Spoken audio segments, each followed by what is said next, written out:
ప్రభు అయిన యేసు క్రీస్తు నామంలో మీకు సమాధానం కలుగునుగాక. షలోం. ఈరోజు భారతదేశంలో ప్రాముఖ్యంగా మన ఆంధ్రప్రదేశ్లో చాలా ప్రాముఖ్యమైనటువంటి దినం. కారణం ఏంటిని మనం గమనించినట్లయితే ఈరోజు మనకి సార్వత్రిక ఎన్నికలు జరుగుతూ ఉన్నాయి. మన దేశానికి అదే రీతిగా మన రాష్ట్రానికి నాయకులని ఎన్నుకునేటటువంటి అవకాశము మన భారత రాజ్యాంగము బాధ్యత కలిగినటువంటి భారతీయ పౌరులైనటువంటి మనకి అనుగ్రహించబడింది. కనుక ఈ సమయంలో ఈరోజు మీలో చాలామంది ఓటు వేయడానికి వెళ్తూ ఉన్నారు. నేను ఒక టైటిల్ పెట్టాను, నా ఓటు ఎవరికి అంటే అనగానే మీలో చాలామంది ఎంతవరకు ఎన్నడూ చూడనటువంటి వారు కూడా ఈ వీడియో చూస్తూ ఉంటారు. ఈ సేవకుడు ఎవరికి ఓటేస్తాడో కనుక్కుందాం అనే ఉద్దేశంతో కదండి. దేవుని సేవకుడుగా నేను ఒక మాట చెప్తున్నాను. నేను ప్రసంగిస్తూ ఉన్నప్పుడు, ఒకవేళ నేను ఎవాంజలిస్టునైనా పాస్టర్ గారినైనా సేవకుడుగా నేను ప్రసంగిస్తూ ఉన్నప్పుడు నా ముందు వింటున్నటువంటి వారిలో అన్ని పార్టీలకి చెందినటువంటి వారు ఉంటారు. ఓటు అనేది మీ హక్కు.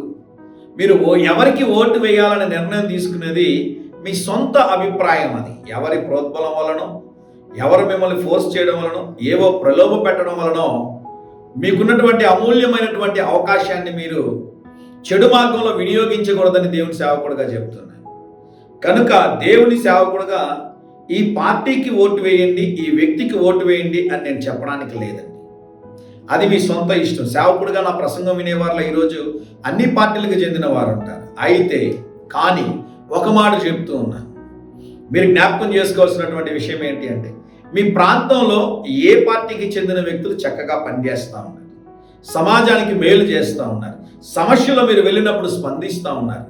గత 4-5 సంవత్సరాల్లో వారు ఎటువంటి కార్యాలు చేశారు, సంఘానికి సమాజానికి నలుగురికి ప్రయోజనకరంగా వారు ఉన్నారా లేదా అన్న విషయాన్ని మీరు గమనించండి.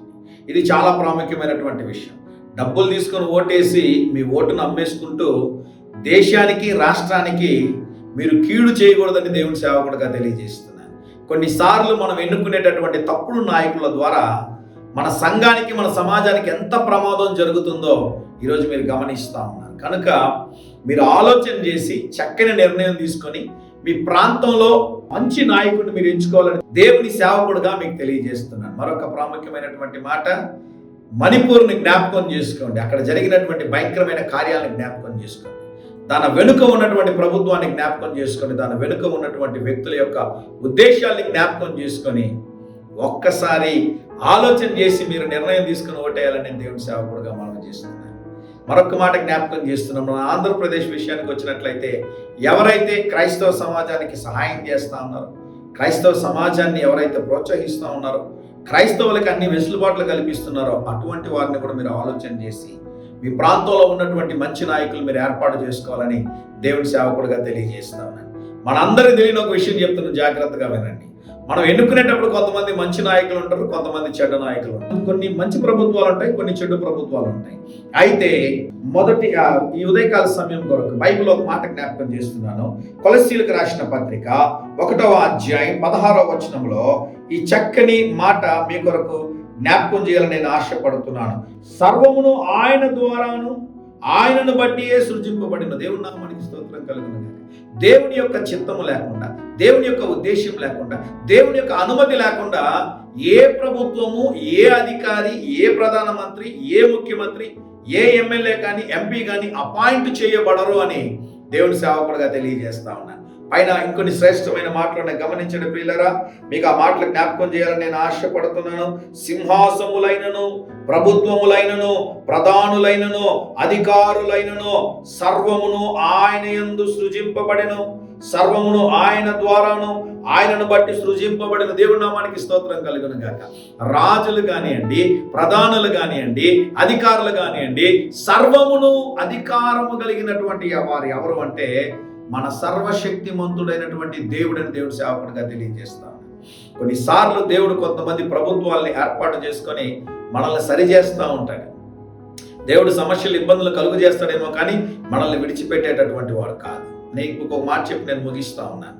ప్రతి ఒక్కరు జ్ఞాపకం చేసుకోండి, ఎక్కడైతే క్రైస్తవులకి ఏ ప్రభుత్వాలు వ్యతిరేకంగా ఏర్పడ్డాయో అక్కడ ఉద్యమం వచ్చింది, అక్కడ దేవుడి కార్యాలు బలంగా జరిగాయి. రాబోతున్నటువంటి 5 సంవత్సరాలు కూడా దేవుడు చక్కని నాయకుల్ని, ప్రభుత్వాన్ని మనకు అనుగ్రహించి క్రైస్తవ సమాజానికి మేలు చేకూర్చేటటువంటి వారిని దేవుడు అనుగ్రహించాలని మనం అందరం ప్రార్థన చేయాలని, బాధ్యత కలిగి మీరందరూ వెళ్ళి ఓటు వేయాలని దేవుని సేవకుడిగా తెలియజేస్తా ఉన్నాను. ధైర్యంగా ఈ దినాన్ని ఎదుర్కోండి. దేవుని సన్నిధి మీకు తోడుగా వచ్చునుగాక. ప్రియ పరలోకపు తండ్రి, ఈ ఉదయకాల సమయంలో మా ప్రియులు తలపెట్టే కార్యం అంతట్లో మీరు నాయన జయమును అనుగ్రహించండి. మా ఆంధ్ర తెలుగు రాష్ట్రాల్లో జరుగుతున్నటువంటి ఎలక్షన్స్ జ్ఞాపకం చేసుకోండి ప్రభువా. మరి ఓటర్లందరూ కూడా చక్కని ఆలోచన తీసుకొని నాయన మంచి నాయకుల్ని నాయన ఎన్నుకోవడానికి కృపదాయి చేయమని యేసు నామములో ప్రార్థిస్తున్నాము తండ్రి. ఆమేన్, ఆమేన్.